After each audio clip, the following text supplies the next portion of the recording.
Welcome back. You're listening to Masters of Reinvention. I'm Angela Watson Robertson. My guest today is Dr. Carl Greer, who is talking with us about his book, Change the Story of Your Health, and how you can use shamanic and Jungian techniques for healing.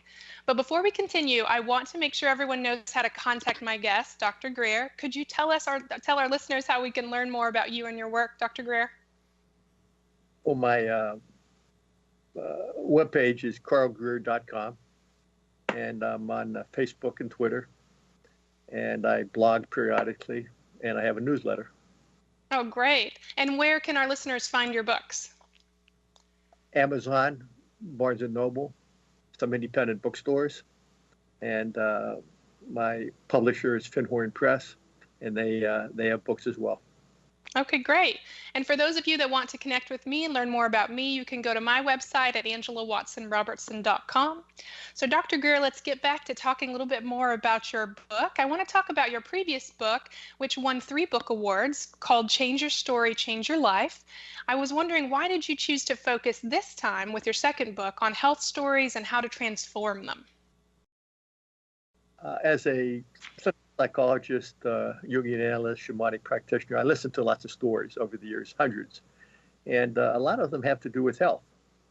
And it's topical in the culture right now as we have changes in our healthcare system. In my own life, I'm dealing with various health issues as I'm getting older. So I just thought, why not just focus a book on health, but the spiritual, psychological, energetic aspects that can influence our physical health were of interest to me, and I hope to my readers. Yes, I understand that. As someone who works with people around the topic of health, it is definitely something that is at the cornerstone of happiness and, quality of life. So that makes a lot of sense. And I'm not surprised that when you're talking with a lot of people, it seems like health is something that is just a big issue, regardless, whether career, relationships, all the different types of things that people can struggle with. It seems like health is at the cornerstone and kind of the crux of a lot of the places where we get stuck in life. Sounds like you would agree. Yeah, I mean, our health can influence our psychologies, our moods and our depressions and our anxieties. It can influence our ability to be spiritual. As likewise, our ability to be spiritual, our psychologies can influence our health. So that feedback loop is, if we can become more aware of how that works, can be helpful to us. And that's kind of the gist of this book is we have more power to do self-healing than we think. And I give some suggestions as to how that might look. Okay. So we talked a little bit about in the last segment about how one may be attached to an old story about our health or an old way of viewing things, and that story may need to be changed. So once someone realizes, hey, I need to write a new story, kind of like you said in your own life, you realized you wanted to make a change. How do they know what kind of story to write? What if there's someone who doesn't really know what they want, but yet they know they need to change? Well, I would ask them to put a little energy into having them tell themselves what they want. For example, if one of your old stories has been you're tired most of your life, you don't have a lot of energy, you might want to say, I'd like to have more energy, whatever that would look like. Another story might be, I push myself. I don't believe in doctors. I'm going to tough it out. Well, that may have served you for a certain part of your life, but maybe now you need to be available to have other people help you. But you have to kind of have a little realization about that. Or even if you don't, tell yourself, I'd like to feel better. I'd like to not be so cranky. I'd like to not be so anxious. Just as an intent, there's this idea in energy medicine that energy follows intent. I believe that. So you have to have an intent as to what you'd like. And it's nice to have an intent based on what is rather than some amorphous wish. So the more you can anchor it into something that is, the more chance you have to envision what you'd like it to be. And then you could say, all right, I want to be less tired.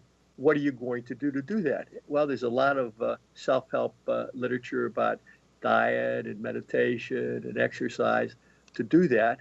But then we always have this question, you may not do it, or You may not know all the things to do. And I'm saying you can start to deal with the unconscious, these transpersonal realms that shamans and Jungians talk about, and really, in a real way, get information and energy to change. So it's suggesting to people that you have more power once you access these bigger energies than you think to change. And I tell people ways that they might do that. Yeah, I love the empowerment side of your work, really empowering people to see that they have more power to make changes than they may think they do. They're not necessarily stuck. DNA is not destiny, that type of thing. That really resonates with me. Yes. So one question I have, which is making me think about a specific client that I've been working with recently, is when someone is writing a new story, or they're saying, to themselves what their intent is for how they want to experience their health or their new life, would you suggest that someone just go with what comes to mind? So which could be considered desires of the ego, or what your mind says you want for your health at that time? I think what I'm trying to ask is what we want at the time, is it not what is best for the highest good for all? So sometimes I work with clients who get tripped up, and they'll say, well, I think I want this kind of scenario. So, let's say they have a severe disease, and they say, I think what is best is I want to get well, but what if, the grand plan for my life is that this disease be a part of my life? So how do we know what really is best for us? Or do we just go with what, we feel like we want at the time and look for signs? Long question. Well, I certainly would pay attention to what the ego wants. Okay. But then I suggest ways, and ego, I don't want to bifurcate it as all left brain, but there's left brain, right brain. But another way to get kind of clues as to what maybe you want, the bigger you besides the ego, would be to engage the right brain through what song captures the new story that you would like. If you were to dance it, what would that look like? If you were to draw a picture of it, what would it look like? Write a poem about it. And then if you can step back and just have this observing ego, not judging it, but an observing ego to get some sense of, what did I just say? What does that have to do with anything? You might get a clue that's bigger than what your ego thinks. But then, once you've done that, I'm suggesting you could go to those inner parts of yourself. Let's say the inner wise person, the inner healer. And I have a practice called dialoguing, conversation with that part. And you may get a completely different picture as to what is best for you. You gave an example of, say, a disease. Well, you could ask your inner healer questions about that disease. Or I suggest you can ask the disease itself. Why are you here? What do you want from me? What can I do for you? You get into a conversation, and it's amazing, Angela, the power of those conversations that I've seen for myself, and also with many other people, once they get past the self-consciousness of doing that. Yeah, I love your suggestion to kind of bypass just the analytical mind and use the dancing and maybe even art or writing or drawing to connect with what you want in addition. I think those are great suggestions. And you had mentioned getting connected, identifying with your story, and how do you break that identification, and what might that look like? Another example is sometimes people tell themselves this story at a conscious or unconscious level. I've come from a family of men who all die of heart disease by the time they're 60. I probably will too. And there's not much I can do about that. Mm-hmm. But that can be a story that we identify with, we're attached to, but really can have impact on what happens to us.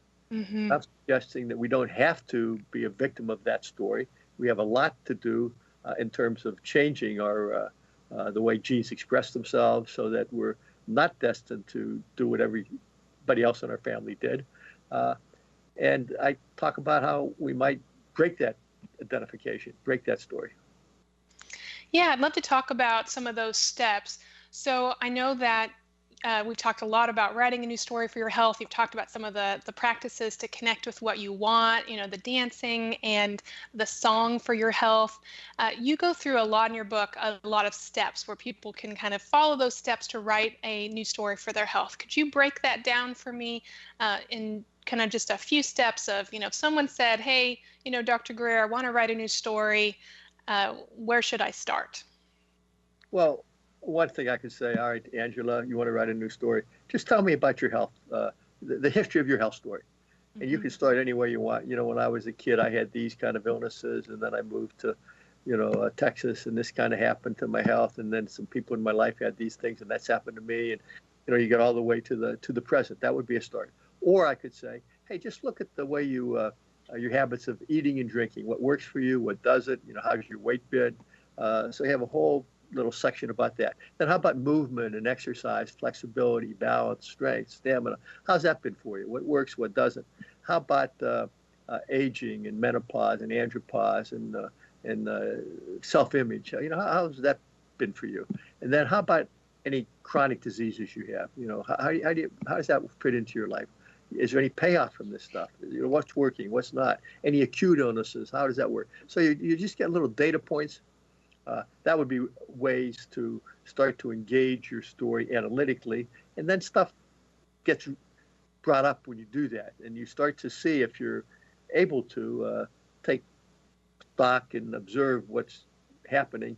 You're able to get maybe a new relationship to what you've written than you had in the past. That's the hope, that somehow in the moment you're going to be making different decisions as a result of this work as it relates to your health, what you eat, what you drink, how you sleep, what you exercise, because that's what it's all about. All this psychological shaman work is only to influence what you do currently in your life, and hopefully it will be different and better if you do the work, because the rest of it's just kind of in your head. But I'm looking at how can you concretely make changes moment to moment in your life so that your past doesn't influence you as much as it used to, and you're hooked up to a better future that is more desirable for you and whatever idea of spirit or source that you have. That's kind of the gist of the work, as I see it.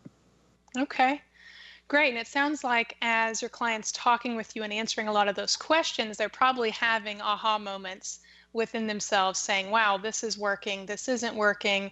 And they probably kind of answer their own questions as far as what should I do next, or, what is helpful and what's not helpful for me, in addition to, working with you and kind of getting some insights and recommendations. Yes. And then the proof's in the pudding. When they leave my office or they get back into their life, are they going to be different in their relationships? Are they going to be different with their kids, their loved ones, their parents? Are they going to be different with what they eat, what they drink, when they sleep, how much television they watch, how they spend their money, how they manage time? Because those moment-to-moment changes in all those areas are what make up our story, including our health story. Yeah, you're right. It's one thing to have clarity or to have an aha moment or to have a great session, with a therapist you're working with, but then do you really go and make those changes in your life? Do you write it down? Do you really make those changes? And that's a whole nother world, right? and I'm suggesting if you let it become overwhelming, it can be overwhelming. But if you make little changes at the margin, just tweak this, tweak that. I've been amazed for myself and for many others. They can accumulate. These little changes at the margins can all of a sudden become bigger changes when you look back, because we're all creatures of habit. We have habits of doing things, thinking about things that are possible to break, but they're not always easy. Yes. Yes, small baby steps can really, accumulate up to really big changes in our life and in our health. So hold that thought, Dr. Greer. We're going to take another quick break. When we come back, we're going to talk more about changing the story of your health and writing a new story for your life. You are listening to Masters of Reinvention with Angela Watson Robertson and my guest, Dr. Carl Greer, author of the book, Change the Story of Your Health. Stay tuned. We'll be right back.